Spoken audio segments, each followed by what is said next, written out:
Hey there, friends, and welcome back to another 3-Minute Thoughts. My name is Derek, and in the next 3 minutes, we're going to take a look at Job chapters 32 through 34. So we've just heard Job's final cry for help, his final plea, his final begging for some kind of mercy from God.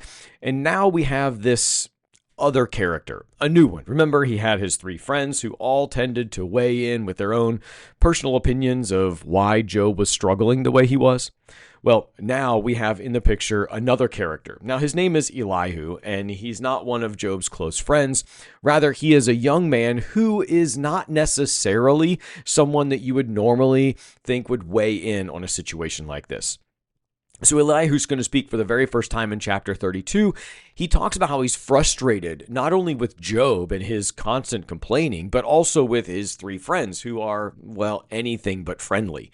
Elihu's going to talk about how he's angry with Job for trying to justify himself, trying to make himself feel better, rather than actually calling on God for help and mercy.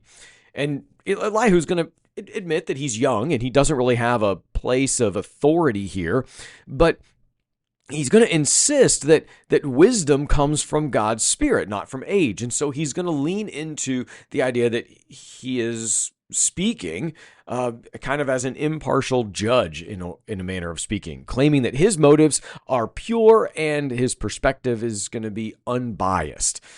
In chapter 33, he's going to talk directly to Job, acknowledging that Job's desire to understand his suffering and this innocence idea is real, but he offers a little bit of a different perspective. He takes the fruit bowl of still art and he turns it a little bit to show something that's been there that Job couldn't see.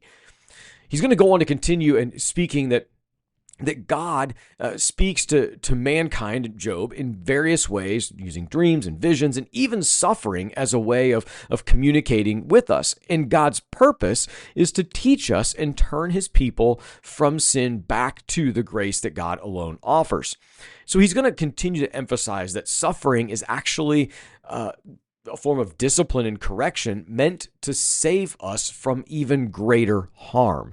Chapter 34 is going to shift the focus to defending God's justice.